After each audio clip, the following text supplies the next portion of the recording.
Jed Roberts. Jedi. Welcome to the More Than Cricket podcast. Thanks for having me. What have you been up to? Absolutely. Well, this morning, been helping people get healthy, fit and strong. Yeah, how good. So, you obviously work in health and fitness, which is something that interests me hugely. But it's only been more recently that you've got into that full time, right? Yep, about 2 years now. 2 years. And what were you doing before that? Where do you want me to start? How far back do you want me to go? I want your whole life story. Well, when I left school, I wanted to be a builder.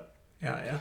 But that turned out to be about a 3-month thing because I felt with my boss because I kept getting injured from cricket. Right. So he didn't like me having time off because I was always injured. Fuck. And then my dad actually got me an apprenticeship it was telecom back then. So I was a copper cable jointer. Did my apprenticeship, did that job for about 10 years. Oh, shit. But after about 5 years, I just got sick of it. I still loved it, but it just wasn't getting me going, you know? Yeah. And that's when I sort of got on the fitness journey and did my personal training course. So have you sort of always been into health and fitness, or is that more of a recent? I mean, I always I'm always just a sportsman, love sports. And then I was always a bit shy to do the whole personal training side of it stuff. Yeah. Getting out of the comfort zone, but I just couldn't stay working where I was working. I just hated it. Yeah. So I had to get out. Yeah, and that's the thing, Like, if you don't get out then, you'll be there when you're 60 and be like, I've wasted my fucking life away. Yeah. So did you always want to be a builder growing up? Yeah, when I was younger, I always wanted to be a builder, but I'm glad I'm not now. Just breaking digits at cricket? Yeah, it was like back injuries, hand injuries. Yeah. But it's just the way it goes, part of sport, isn't it? Yeah. And then I ended up, what did I do? I was training greyhounds for a little bit, race dogs. Oh, you actually like training them? Yep. I was training them, working for a couple of trainers. What is that? What does that involve? I don't know. It's just literally like personal training for greyhounds. Really? Yeah. So like, But even more strict. What's a workout for a dog then? Well, they either get walked pretty much every day, or they get worked, galloped of a long straight track. Yeah. For fitness, yeah. Just like sprints on sprints on sprints. Yeah. Get fit, no shit. Yeah. Well, that's the new saying, isn't it? Yeah, it is. Have you? Did you always grow up playing cricket? Yeah, I started when I was about 10, I think. Yeah. But I couldn't play the first game or something because I think I had a broken toe or something stupid, so I couldn't play for the first few weeks I was supposed to play. Yeah. Fucking hell. And always been a bowler who whacks it? A bowler who tries to whack it. I don't know about whacks it, but tries to whack it. Yeah. Sometimes it works, sometimes it doesn't. Yeah. Have you, so since you're 10, have you played like every season, or have you had time off in between? I would have played every season until I was about 27 maybe. Oh, yeah. When I went and worked on the cruise ship. Oh, yeah. I think like 27 then. So when you went and worked on the cruise ship, was that when you left the other job that you'd... Yep, that was when I finally built up the courage to hand in my notice, and I'm going sailing the 7 seas. Yeah. So what role were you doing there, and what experience did you... On the ship? Yeah. I was just in the gym. So we were like part of the spa. Right. Under the spa umbrella. So we just did like every day. It was health seminars, it was promotion, it was yoga classes, Pilates classes, it was HIIT classes, personal training, different types of health seminars. So days were pretty hectic. Like, it was 14-hour days. Oh shit. And like for every 7 days of cruising, you got a day and a half off, but that day and a half was split up over 3 days. Oh. So you get half a day at a time. Oh, that's So it was a tough life, but friggin' outstanding. Yeah. So how long were you on the ship for? I just did one contract, so this, when you're in the spa for the company I was working for, it was 9 months. Yeah. 9 months at sea, which ended up being like about 9.5 months. And so did you start in New Zealand? Nah, so first you have to go to in Watford and like near London. Yeah. Spend a few weeks there getting trained up for life at sea and like how the fitness sort of system works on the boats. So I did about 3.5 weeks there, 3 weeks, and then flew to Italy, joined one of the Norwegian cruise ships. Yeah. I spent like 5 weeks on I guess you called it a medium-sized ship. which is like 3,500 passengers, and there's like 1,100 crew. So like one staff to every 3 guests kind of thing. Pretty much on that one, yeah. Ah. And then that was just all around. Like we started in pretty much Athens. Yeah. And went all around like Greece, Croatia, Malta, Italy. And do they park up in each spot for the day? Guests hop off. Mostly for the day. Yeah. Some very seldomly get overnights, but I only ever had one of those. Yeah. So that's pretty cool. Did you during that time get to visit those countries yourself? Yep. We got to go. So if it was my day off, just go out for as long as I could, pretty much. Yeah. So yeah. That's main. And like all expenses paid. Sort of, but yeah, pretty much. Like yeah, I didn't have to. Yeah. That's pretty ideal, eh? So like on the when I was only on that Norwegian ship for about 5 weeks. Yeah. And we were allowed in the buffet at certain times when it wasn't like peak. Yeah. So I'd finish work at like 9:30 at night and just walk straight up to the pasta chef and he'd be just cooking fresh pasta for dinner. Yeah. That's nice. And then the old ice cream machine, that got an absolute hiding. It was dangerous, but I think I actually put on about maybe 4 or 5 kgs in about 5 weeks working on that boat. Yeah, it's always dangerous when there's just food on tap like that. Yeah, but it was bloody awesome. So you obviously did like your personal training on the boat beforehand, like the qualification. Yep. So I got qualified in like 2016. Yep. And I did like the full interview process to go work for what's called Steiner at the time. Now it's called like One Spa Limited. So I did this interview there, got accepted, but because obviously the whole shy thing, you had to be good at public speaking, which obviously was scary as shit for me because I freaking hate that sort of stuff. Yeah. And then so I got accepted to go, and it was all sorted. And then I made up this little wee reason not to go. Just some bullshit about my house. I can't rent my house, can't go. Yeah. But that sort of ate away at me for like the next year. And then I was just like, oh fuck, I've got to do this. I've got to go. So yeah, packed the job in and got the house rented and no more excuses. That's the thing, it is easy, like when there's just a little bit of like resistance somewhere in your mind, how easy it is to make that excuse. Yeah. So to avoid the hard. It's always 2 little voices. One saying, "Shit, make the jump, go do it," and then you got that little one just saying, "Nah, come on, don't do that. Yeah, don't do that. That's no good. You can't do that." No. and obviously, you going from being shy to what you're doing now. That seems like it's like that would have been an active thing that you've pushed yourself into, right? Like through the discomfort. Yeah. Of I just got sick of the comfort zone. Yeah. Because I got sick of telling myself that bullshit story. I'm too shy. I don't have confidence to do that. Yeah. So. Yeah. Do you still feel like you're shy now and you push through? Oh yeah, 100%. Yeah, really? Definitely. Like even now, if I walk into a gym now, I'll get the whole shit. I freaking hate it. Like a public gym? Yeah. Yeah. Oh, that's interesting, eh? Yeah. And I bet that puts heaps of people off, like public gyms and even just like the idea of whatever they build it up to be in their mind before they actually experience it.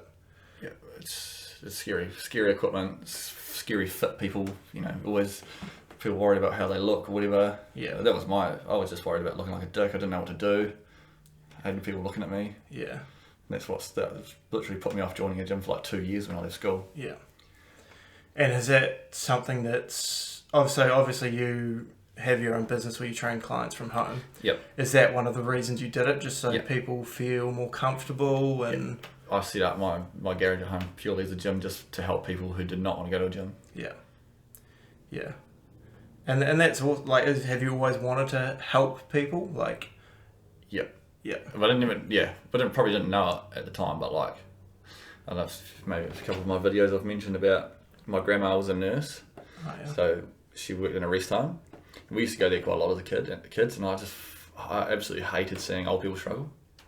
And then through the personal training course that I did, I just like found this whole new way of training that is just like, fuck, everyone should do it. Like, it's not the whole 5 times a week. Go to a gym for an hour and a half. It's literally 3 exercises once a week, done less than half an hour. Yeah. And that the 2 biggest factors that make us old: speed up the aging process, loss of muscle and loss of strength. So like I always say now, if you want to get old quickly, sit on your ass and do nothing. Yeah. You know? Yeah. It's unfortunately the health and fitness, most of it is all promoted for the wrong thing, which is about looks. Yeah. But it shouldn't be about that at all. And I fucking hate that, and that's what, like, one reason that, like, I've never been on social media till now, and that's just purely through this podcast, is, like, I love being healthy and fit, and I enjoy the topic, but I just hate what it's based around, and, like, the majority of shit you see is just so fucking unhealthy in so many ways. Mainly, like, the amount of people who must have, like, body image issues just because they see these influencers who that's their full-time job is to stay under 10% body fat year round, and that's all they do. Like, it's just not achievable or enjoyable for most human beings, right? And it's painful. Yeah. Like, I've never been that lean, but like, when I have tried to lose weight and get lean, like, I get to the point where I'm like, this is not fucking worth it. Like, I just don't enjoy life anymore. It's because a lot of it's done in ways that are not sustainable. Yeah. So if you're doing something that's not sustainable, because it's going to be hard and it's going to be unachievable long term. But the question I always have to ask is, well, how long do you want to be healthy, fit and strong for? Or how long do you want to be lean for? Do you want to be lean for the next 5 weeks while you do this new phase, or for the next 50 years of your life? You know, do you still want to be fitting the same pair of jeans when you're 20, when you're 70 or 50 or whatever? Yeah. You know? That's the thing, just like sustainability with anything in life. Whether that's creating, like, you know, just healthy practices. But like, you see so many people who will do that, they'll get real lean, and then like, that was fucking hard, and then just balloon straight back out, go into old. Because they don't learn how to do it over time. Yeah, yeah. I think that's something that I'm learning over time, is like, and I think you should learn, like, over time, like, how to live more sustainably, like in your training, your nutrition, 100%. And it's not even hard. Like, it's so simple to get a little bit healthier, to get a little bit fitter, to get a little bit stronger. So simple, but we make it so confusing. There's so much bullshit that confuses everyone. Yeah, you can keep it as simple as, to get strong, all you have to do is lift something heavy. Overload your muscles. Simple as that. They don't care if it's a bucket of weeds, a rock by the river, or a friggin' weight in the gym. They can't tell what it is. All they know is how hard you're working. You know, to get fit, all you gotta do is get puffed. Go for a half-hour walk, whatever. Is that overloading your heart and your lungs? Not really. Not unless you're someone who's really incapable and that's all you can do, which is great. But it's just all so much bullshit. Yeah. So most of your sessions, how long are your sessions? Are they all the same length for the clients? Yeah, I just do half-hour sessions because I can't really justify training anyone for longer. How do you know? I honestly couldn't keep someone entertained with an hour's worth of exercises. No. I wouldn't do it myself, so I couldn't hardly look them in the eye and say, you know, let's do some bicep curls or some tricep kickbacks, which is just a complete waste of time. Yeah. Which is a bit controversial, but, you know. Yeah, well, it depends why you're training, I guess. Like, not everyone's training to be a bodybuilder. That's it. Exactly. Yeah. So, you know, if I can get someone results with 3 exercises once a week versus, you know, hey, go to a gym 5 times a week, I know what I'd rather have. Yeah. I certainly don't have 5 or 6 hours a week to go to a gym. No. Most people don't. That's why, because what's the most common used excuse not to exercise? No time. No time. Yeah. You know, but to get puffed, if you go hard, it only takes 10 seconds. It's just, you know, you look at a sprinter after they run a 100-metre sprint. They're cooked because they've gone at 100%. Yeah. But you cannot go at 100% for more than 10 seconds. Yeah. If they could, the second 100 would be just as fast as the first 100. But you can't, because what builds up? Lactic acid, which slows you right down. Yeah. It's so simple, but see, we make it so complicated. I can see now you're sort of bewildered by that. Well, no, like, I know that my own training is fucking inefficient, but it's just like, I've just done it for so long, and like, because that's how it's been like programmed in society. Because, you know, that's what the bodybuilders were doing for so long. Yeah, there's a select few of bodybuilders that do, you know, more compound exercises, shorter, heavier, without doing all the isolated stuff. But everything, we know it works. I mean, you don't have to look at the bodybuilders; it works. Yeah. But the problem is the 90% of the population that don't go to the gym or don't exercise because they don't have time, or because they just see fitness people doing it and they think, fuck, I don't want to be like them. And that's another problem with, like, all the social media these days. It's just like people who don't work out, they must see that shit and be like, fuck. Well, You think about what you can do with technology these days. Think about all the airbrushing or whatever. I don't know about it, but they can make some people look pretty good with technology, right? Yeah.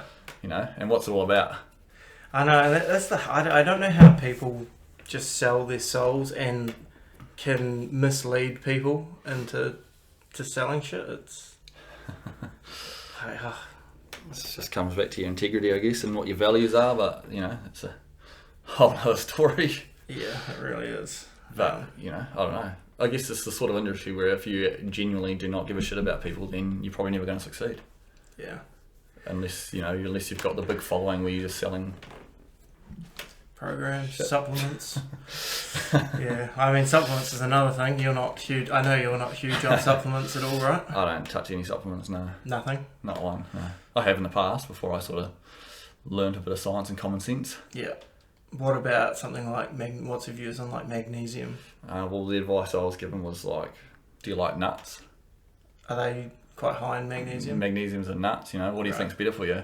Getting magnesium from something that was designed by nature or something that was designed by humans in a science lab, probably who knows where, in a packet, put in a packet with a wee sticker on it that says it's going to do all these magical things. Yeah.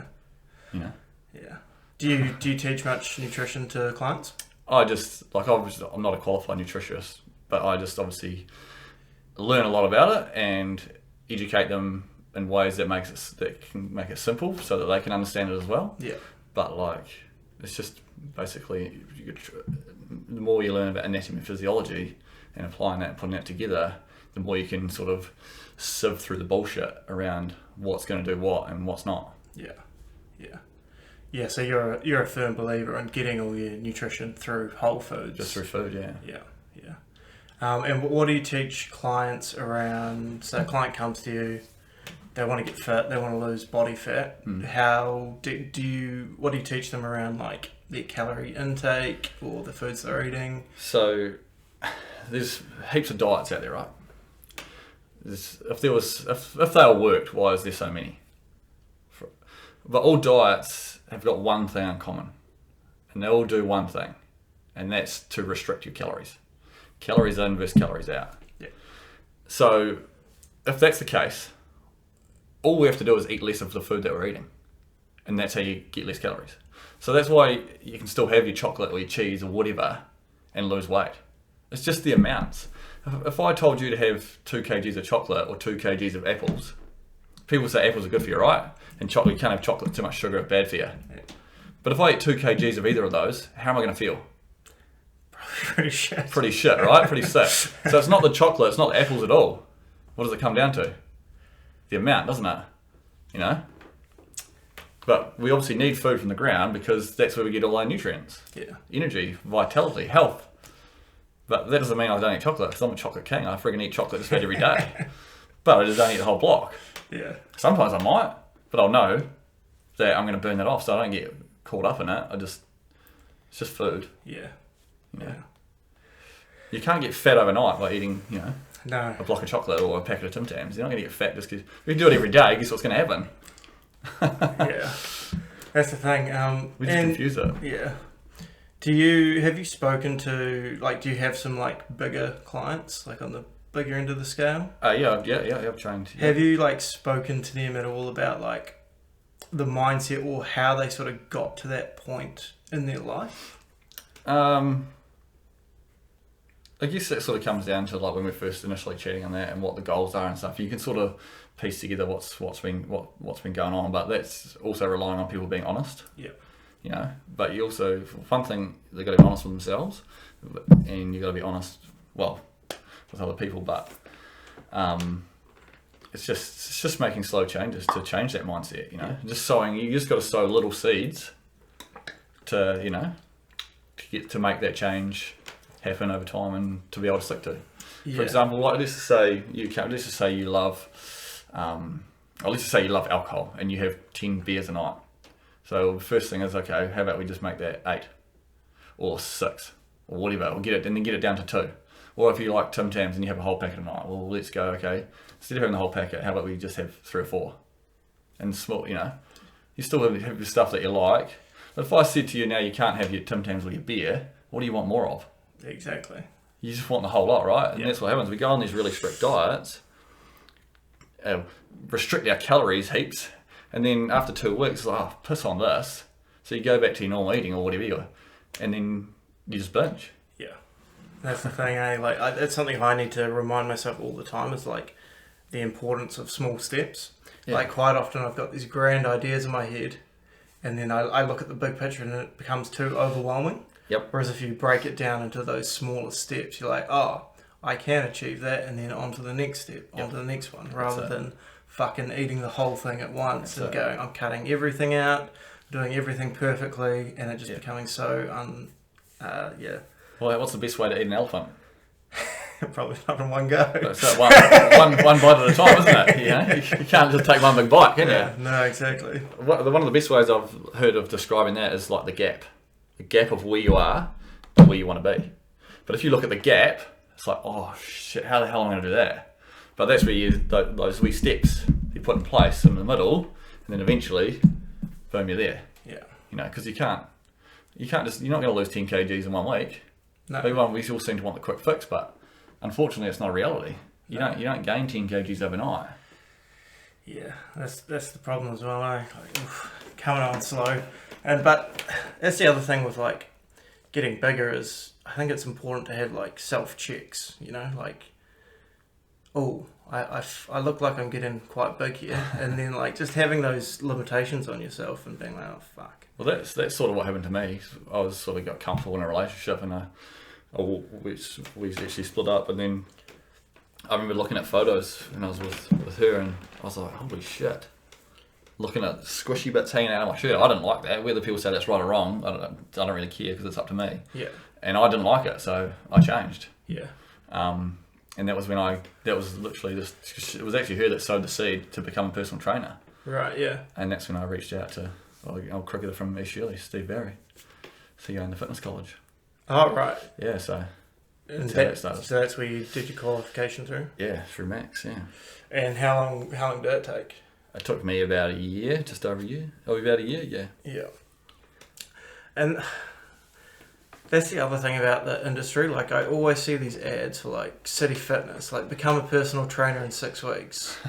Like pumping these personal trainers out who like what can you really learn in 6 weeks? I mean, well, depends. I guess that's an individual thing. It comes completely down to the individual. Yeah, but and like doing it for the right reasons or whatever. Yeah. But a lot of like the public fucking fly. A lot of like the public gyms, I see these personal trainers taking all their clients through the exact same programs. Like half the time they're on their phone, not really engaging, and it's just not very personal, then, is it? not at all. No. But you don't like the term personal trainer, do you? What do you go by? I prefer exercise coach. Exercise coach, yeah. But Have you always wanted to sort of run your own business? Has that always been the goal? I guess my ideas have changed over the years going through, but at the moment I'm pretty happy just doing what I'm doing. Yeah. Obviously I'd like to be a bit more online, a bit more of an online sort of setup, but it's just a slow process. And the only thing stopping me is me, but I'll get there eventually. Yeah. And yeah, that probably is the hard thing about doing it yourself, is keeping that discipline. Yeah, that's it. Yeah. And making yourself act when you need to act, right? That's it. There's knowing and there's doing. Unfortunately for me, they're not the same. I'm always thinking without the doing. I'm like, well, that sounds like a great idea. Right.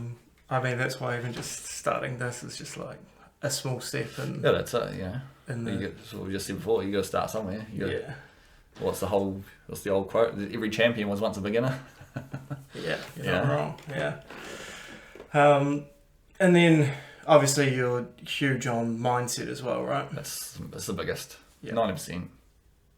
If your head's not in the right place, then if you don't want to do something, you're not going to do it, are you? No. There's also one thing saying you want to do something, but until you actually really tell yourself that this is what you're doing and believe it and make it happen, nothing's going to change. Yeah. And that's the thing with like a lot of things. It's just making a decision and like really knowing deep within you that you've made that decision. Like, because you've done a couple bodybuilding comps, right? I've done one bodybuilding competition, yeah. Yeah. So I imagine like once you've made the decision that you're doing the competition, that's when it really sticks. Well, that's it. One way to get to do that is just applied. What do you call it? Put your name. Like, what's the word? Like register. Yeah, register. Yeah, register yeah. for it. And then there's no backing out, is there? No. It's like did the same just recently actually, going to Canada for a Taekwondo tournament. You know, I've only been doing it for like 6 months a year, but now I've forced myself for the next 3 or 4 months to train bloody hard to go to a World Cup. So, you know. And when you say World Cup, like that's the Taekwondo. But there's like different. I'm still learning all about it. But there's different sort of like categories and different competitions or different organisations. Yeah. But yeah. So what got you into Taekwondo? Being scared shitless, being a pussy. Right. Just wanted to learn how to defend myself. So is Taekwondo kicking? It's like punching? kicking and striking and blocking. Yeah. So how does it like differ to like kickboxing? Quite similar really. Like a lot of the stuff I do is kickboxing as well. Right. But yeah, but again, there's something I'm still sort of learning about the differences. Yeah. Yeah. Have you done a martial art in the past? No, never. No, never. So what sports did you grow up with? Cricket and rugby. Just cricket and rugby. Yeah. Yeah. How old were you when you finished up rugby? I think I played most of the seasons at school. And then I played I think it was like under 20s. It was like Colts, like the grade below the Colts. Played that for 1 or 2 or 3 seasons. And then I think I played a couple of years of Div 2 and then I had a break for a year or two and I was like, I don't want to get to 30 and go, I wish I played rugby again. So I think I was like maybe 26, 27, had another season or 2 of Div 2 and then just thought, I don't like the winter. I don't like the rain, I don't like the cold. Yeah. What position were you? The better question would be what position wasn't I? I wasn't the greatest rugby player, so I sort of moved around. But I ended up on the wing. Quite enjoyed the wing. Yeah. Just try and run hard and straight. Yeah, the wing's great. Wing and fullback, just catch it and run. Yeah, keep it simple. Yeah, I was the same very much with rugby. I grew up playing it. I'd sort of go year on football, year on rugby. Me and my mates would just go between that till like second 15 rugby. And then just played social rugby at uni, and then got ran on for the second half of one game, and then woke up in the hospital concussed. Oh, shit. And then I had 4 years off, and I was like, "Fuck, I better go back and play one more year of rugby just so I can say that I've done it." And then I got halfway through the season, I'm like, "Yeah, I'm pretty happy to give rugby away now." Eh? Yep. But I can't see that happening with cricket. I just can't see myself not playing cricket. Easy to keep going, isn't it? I'm going to be one of those battlers who's still going at 70, I reckon. Well, I tried to give up, but it only lasted about 2 weeks. So. Yeah, and with that, so obviously you don't train huge amounts for cricket, no. But you obviously know what you need to get up and perform on a weekend, right? Yeah. I guess that comes back to that mindset part again. Probably only the last couple of years that I've sort of actually had the confidence to back myself in cricket. Before, where I was always guessing, shit, am I good enough? Can I do this? But now I don't really care. I just turn up on the day knowing that I've got to do what I've got to do, and if it happens, it happens. Some days it doesn't go your way, some days it does. Yeah. You just get over it pretty quickly and move on to the next week. And that's the huge thing that's changed in my game and my enjoyment for the game. It's just going, I'm going to show up, I'm going to bat how I want to bat. If it works, it works. If it doesn't, I can accept that and not be fucking miserable the whole day because I've gone out and played the way that I want to play. And that's huge because quite often when I was younger, even till basically the last 3 years, always go into the nets, absolutely whack it, and then I'd go out to the middle on a Saturday and be too scared to get out. So I'd just be sitting there defending, enjoying the time at the crease, but then eventually when I got out, being that's not how I want to play the game. Yeah. And I think when you understand your game and finally start playing how you want to play, the game becomes a lot more enjoyable and you can accept those failures. Yep. Yes, backing yourself in it, just knowing your game and going for it. Yeah. And how many good cricketers have you seen in your time? Immensely talented, but they just don't have the correct mindset to perform. Oh, you see it a lot, yeah. Yeah. It's literally 90% mind. Yeah. And mostly with attitude as well, attitude. Yeah. Attitude is massive. Not just cricket, it's sport in general and in life, even for your job. If you turn up with a shitty attitude, how well is your job going to go? Exactly. If you have a shitty attitude toward your fitness, how good is your fitness going to be? Yeah. You know? Shitty attitude towards your food, how good's your health going to be? Yeah. If you have a shitty attitude towards your cricket, how well are you going to play on a Saturday or a Sunday or whatever? Yeah.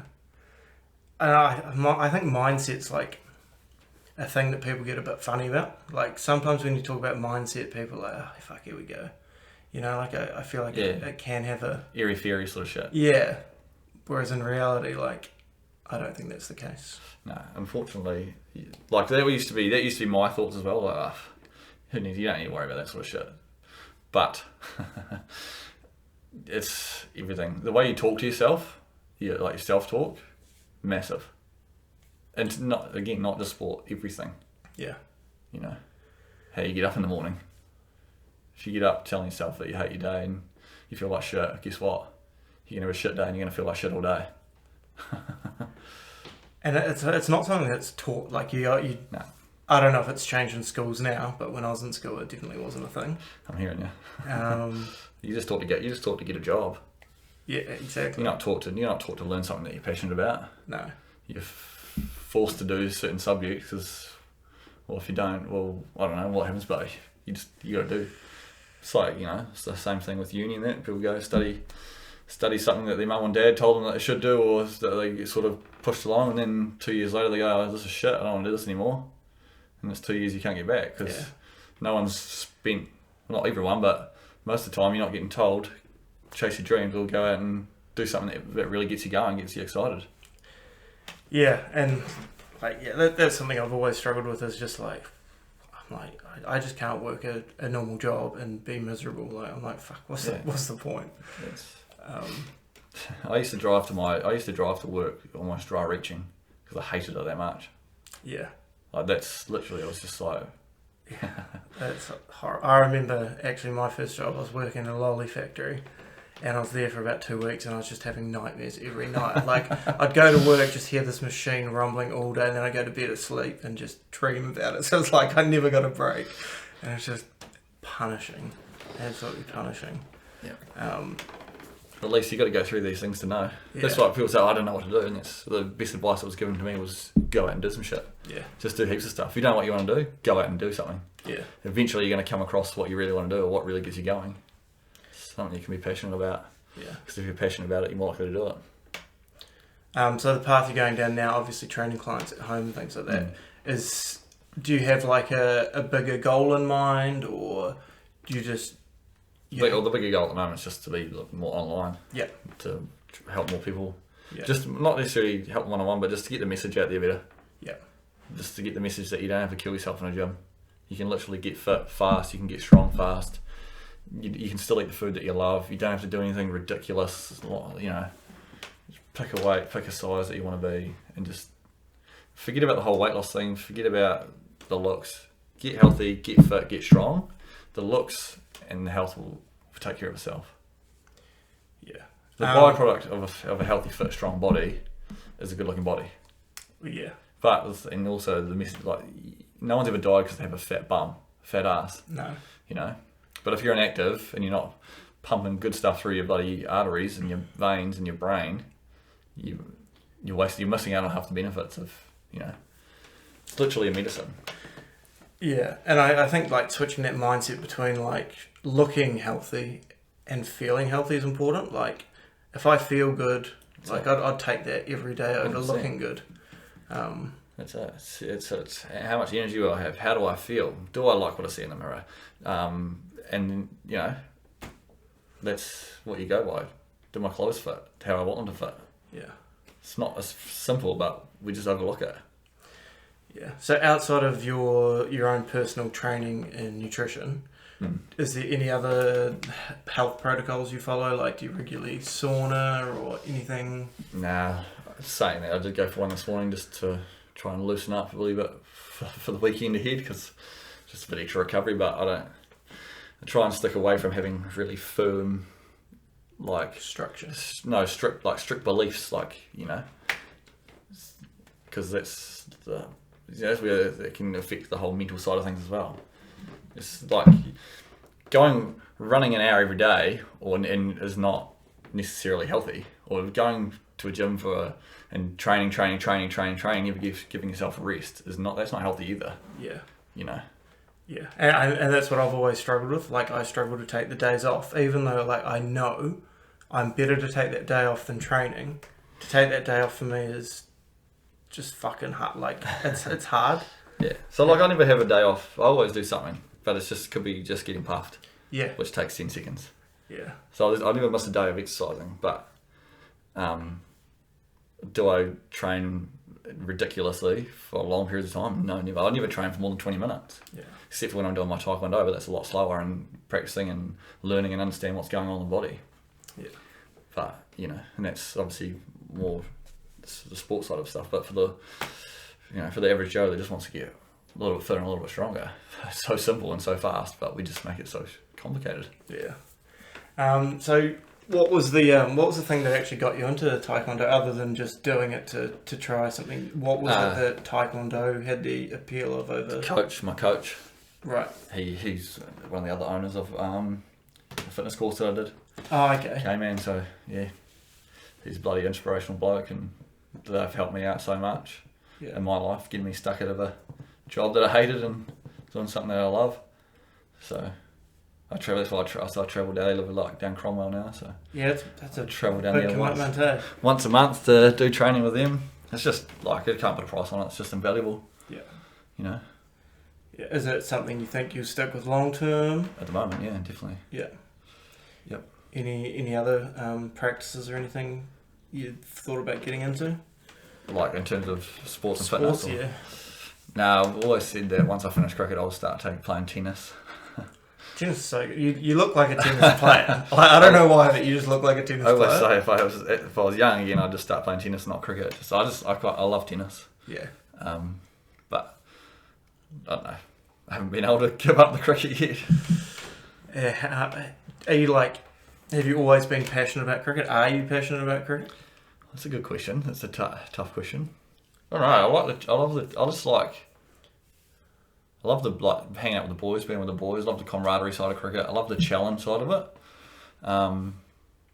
Do I love the training part of it anymore? No, that's probably why I don't train as much. Like, I used to, when I was about 17 until I was about 23, 24, I would come 2 or 3 times a week and I would just bowl for at least an hour and a half straight. Shit. And just bowl and bowl and bowl. And you get sick of it. And it's, didn't end up working for me. So now I'm a bit older, my body doesn't sort of hold out as long. So that's why it takes me a few days longer to recover. And I just know what like you said before, I know what I've got to do on a Saturday. And if I don't do it, then I know it's on me and no one else. So I can't blame anyone. Yeah. Do you watch much cricket? No. No? Not a watcher of cricket. Really? I don't mind. I'll watch a few highlights and stuff, or the odd game. Yeah. 2020, we'll sit down and watch a test for half an hour, but I'm not much of a sitter. But need to get it out on the screen in the shed. Yeah. Working out, Yeah. just have it on in the background. That's it. I need it. But yeah, like obviously, yeah. Like I just love watching more the highlights and seeing what people are doing well, and yeah, pretty easy to catch up. And you're big into the league and the dogs as well? Love the league. I'll sit there and watch just about every game of league on a Friday and Saturday, but I don't follow the races anymore. Sort of moved away from that. Oh, what's changed with that? I don't know, just once I stopped working with the dogs, I sort of just lost, I don't know, lose interest, but it just wasn't something that I'm not interested in gambling like I was when I was 20. Yeah. But there's another story. But yeah, I guess I just moved away from it. Yeah. Just, life happens and you go in other paths. Yeah. I still love the dogs. And we've got some great people in the dogs that are bloody good to me. But yeah. So you spoke briefly about gambling. Was that ever a problem? It could have been. Could have been. So I was just sort of brought up around racing. Yeah. It was the old rugby racing and beer, really. Yeah. But then it was like a Thursday night or something. We were at cricket practice. It was like pre-season for cricket. And I started having some sort of, for me, they were big bets. Like I put like $1,000 on a dog. That was probably more than what I was earning at that time. And luckily for me, the dog got sick and I got my money back. But then that was the night where I was like, going from bowling the nets to running to check the race results, I was like, oh, fuck, that's not my future. Yeah. So I just said, bugger this. So I just stopped punting then and there. And now I'll be lucky if I probably spend $100 a year. Just if I might be Melbourne Cup Day or Big Race Day or whatever, or I'm at the races with a few mates. So I'll just a few easy bets, whatever, and just cruise. Yeah. Otherwise, you end up chasing. That's the thing, and I think I think a lot of people who have gambled have probably had those similar things. But obviously, for you to catch yourself and realise where it could lead, it's all choice, you know. Yeah. Yeah. It all comes down to choice. Yeah, and I guess at what point you actually catch yourself, like how deep down the rabbit hole you are before you feel like, oh fuck. That's it. Before it's too late. Yeah. Fuck, and I feel like I need to watch rugby league because that's all the boys at cricket talk about. I'm like, I don't know rugby league. You're missing out, mate. To save myself. It's just exciting. Like, I just sort of obviously grew up playing rugby union, but I think I might have watched two games last season. But even then, only one of them was because we were at the game. Right, yeah. Yeah, see, I only follow the All Blacks now. And even, like, now with that, I'm like, my interest is starting to really lack there. It's pretty hard to watch it when all you do is watching the video ref and control the game and that from up top. Yeah. So the league's obviously different, faster paced. Way faster, yeah. Yeah, shit, yeah. It's just exciting. It's just athleticism as well. Yeah. Pretty incredible athletes in there. Yeah. More interesting competition. Who's playing who and rivalries, I guess, in between and amongst it. Yeah. And it's just good when you got a bunch of mates watching it as well and giving each other shit. Yeah. But at the end of the day, who really cares who wins? But yeah. Have you ever played cricket in the UK? Do you know the story behind this or no? No, Are you taking the piss? No, genuinely don't know. So when I think it was 2012. Yeah. One of our good mates that used to play for us at East, Jared Cookson, I went over to play in Scotland with him. Oh, yeah. So he got me sussed out there with the club. So I went over to his club, and I think I played maybe 1 or 2 games, and came home after about 2 weeks. Oh, really? Just didn't like it? I was just homesick, mate. That was that shy little scaredy cat that made up lots of excuses about why you should come home because, which was just all bullshit stories that I told myself at the time. How old were you then? Well, I was probably 22 or something. Yeah. 21, 22. Yeah. But and that's the whole reason why I did the cruise ship thing because I was like, no, I've got to go. I've got to get over this. I can't have this. Yeah. Just that hung over me for so long. That leaving there after 2 weeks. Yeah, I bet. So don't ask me what it's like to play cricket in the UK. Did you actually get a game in? Yeah, I think it was 2 games. You got I think I might have got one work above like shit. Yeah. Besides like the homesickness, if you got over that, do you think you would have enjoyed it over there? Oh shit, yeah. Yeah. I'm still pretty keen. If I didn't have my dog, I'd do it. I'd do it this year. Yeah. I'd happily go back and play. Yeah. Do it again now. Yeah. And I'm still hoping to do it within the next year or 2. Yeah. So what was the deal that the club sorted you out with? Oh no, I just had it's just a club to play for really, and I just got a place to stay. They stayed with an awesome family. Yeah. They were really good to me, but I just I left. How'd the club take it? I think they were a little bit shocked. Did you come up with a good excuse, or you were just like, nah? No, I don't think I can't remember actually. I think I said I was homesick. It's because I didn't have a job over there. And then I was like, and I didn't give it time. Yeah. I just said, I'm not going to stay here for 6 months and waste all my savings. Mm-hmm. But really, who really cares now? But Yeah, I think I was similar when I went over there. It's just like a big shock, and like I have never been a confident person till maybe the last 3 years, where I'm just like, fuck, just gives a shit. Yeah, exactly. I think that comes with age as well. Yeah. I think a lot of people find it a lot younger, but for me, it's taken a long time. Yeah, no. I think you'll be surprised. I think there's people older than us as well that still haven't found it. It's just one of those things. But you don't get taught that at school. No, you don't. My obviously thing for years was, what are people going to think of me? What are people thinking of me? If I do that, what are they going to think of me? Like, as stupid as it was, I would stop myself going for runs to get fitter for cricket because I was worried about people seeing me out in the street running. Yeah. Like, that's how bad it was. Right, so that worried about, again, being what people would think. Yeah. You know? Yeah, that's pretty tough. And I mean, it's sad. I can laugh about it now. Well, yeah, I mean, it's good that you've overcome it, obviously. But yeah, I was very similar, and like just don't want to be seen, don't want to be judged. But now it's just like, as long as I'm like a kind person and not being a dickhead, like if people like me, they like me. If they don't, that's fine. As long as I'm actively not hurting or. Well, the thing is that you can't please everyone. No. So don't even try. Yeah. And the best advice I was given was that opinions are like assholes. Everyone's got one. And what other people think of you, none of your business. People are going to think whatever they think. Yeah. But unfortunately, I learned that till I was 30. Yeah. So now it's just like, I don't care. What they think, that's their problem. If they think I'm a dickhead, well, that's their problem. Yeah.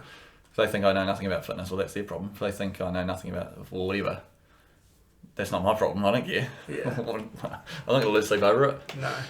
And I think you always sort of make things up in your mind bigger than they are. Like, oh, everyone's thinking this about me. But whereas in reality, they might see something and then never fucking think about it again. That's it. It's literally just in a head. People are so self-involved that they pretty much don't even care what you're doing because they're worried about what they're doing. Yeah. So obviously you're coming from being like shy and all that. How hard was it for you to start posting things online? Yeah, hard. Like, I'd just sit there for like half an hour sometimes just trying to get one minute video out. Yeah. I hated it. Hated the sound of my voice. Hated the way I looked on camera. Hated. But now it's just okay. That's who I am. Who cares? Yeah. Yeah. It's a tough one because like, once it's out there, it's out there. Yeah. And like I know I've tried to do stuff online in the past as well. Done it, post it, and then like think about it, and I'm like fucking take it down, delete it. And it's just that overthinking things, eh? That's why you, for that you could like before you post it, watch it and go okay, what can I learn from it? What can I do next time? Or it doesn't mean you can't post it, but then you go okay, next time I'm going to make that a bit better. I still do it all the time with the videos. Like I probably shouldn't have said that, or I could have said that a different way. I could have done something, but okay, it's out there now. Next time I'll make it better or make it different. Yeah. That was the same with this. Like I was like, if I don't just start this podcast, if I want it to be perfect from the get go, I'll never start it. I'm like, I'm better to start it to be shit, and just slowly improve over time, both in like the quality of the content and like the way I interact with people. Well, there's a challenge with perfect, and this was my challenge for a long time. Is that if you wait for everything to be perfect, one, you're probably never going to do it, and if it's perfect, how can you get better at it? That's true. Yeah. And I feel like once you've perfected something, it gets boring very quick as well because there's nowhere to go. That's it. So, so that's where you're constantly saying, okay, shit, how can I get better? Yeah. Well, what do I do? What can I learn from? What can I improve on? What can I do? That's what I say to the boys at cricket, isn't it? Losing, who gives a shit about losing? It's what do we learn from that? What do we do well that we'll do again next time? What can we improve on? And that way it takes out the whole negative side of it. Losing, losing. Yeah. Yeah, and that's the thing. And obviously going into a semi-final this weekend. Semi-final this weekend, yep. So I think that's important to go into with no pressure and just say, well, we're just going to keep playing cricket. That's it. I think pressure is put on yourself, right? Pressure makes diamonds. Yeah, exactly. But yeah, that'll be a big game. But yeah, it's just, but like you say, it's just another game of cricket, and you do the basics, stick to your game plan, stick to your what you know, and enjoy it.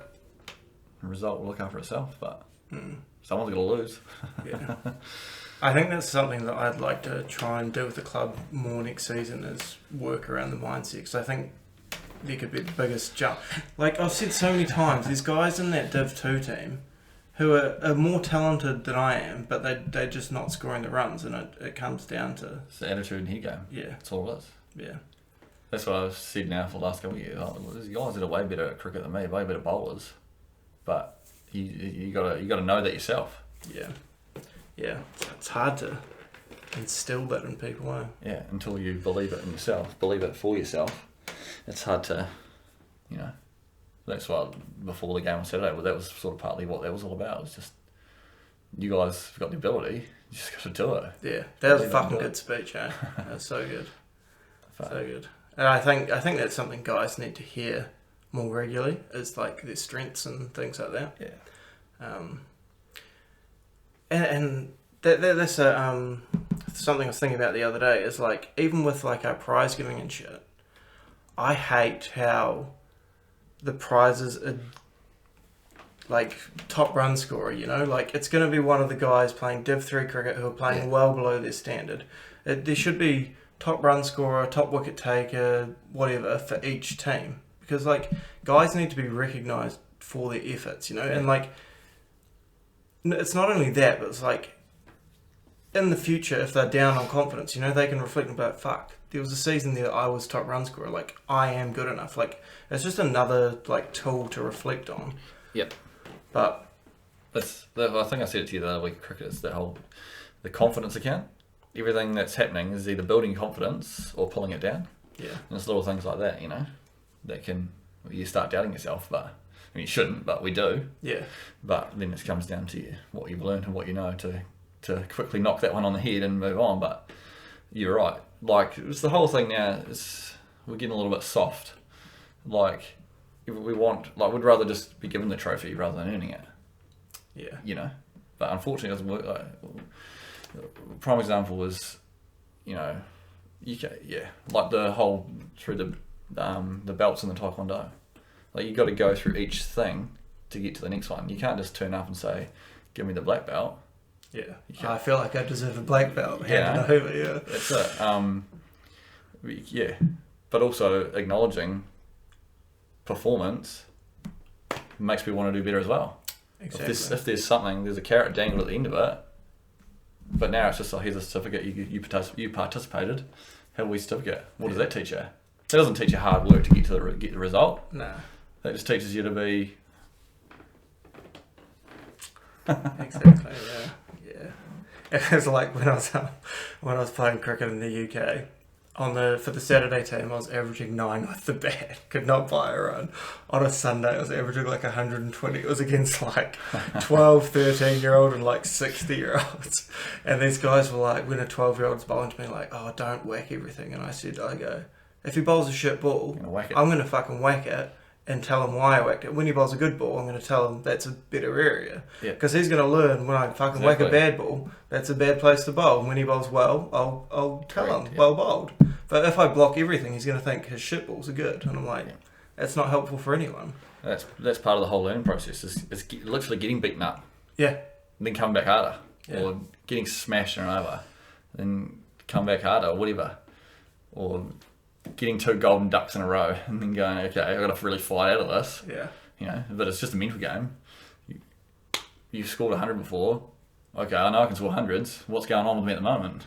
Maybe it is just a flick of the switch in the brain to go, shit, dump that, and move on, And I bet 90% of the time that's all it is. It's just that flick. And then there's stuff that you can't control, like especially in our grade, umpires, there's sometimes it's not going to go your way. But if you get all upset about it, it's just going to spiral you down more. But why? You can't control it, so what's the point getting upset about it? Exactly. Yeah. There's a whole other conversation. Exactly, yeah. But that's, it's part of sport. That's what's so good. That's why cricket's so... winning and learning. So shit and so good at the same time. Yeah, that's right. You take the highs and lows, anything in life, don't you? You ride the wave. Yeah. But when it's good, it's good. And it's bad, it's bad. But that's what makes it good even better. Yeah. Beautiful. Anything else you want to talk about, Jed? I don't know. What else have you got for me? I don't know, to be honest. Any stories? Stories? What sort of stories? I don't know. Anything you want to tell? Shit. Probably not. No. I did hear a sad story this morning about a lady going to a gym, an older lady going to a gym and paying for personal training, and then the trainer just told her what to do and then doesn't train her. Yeah.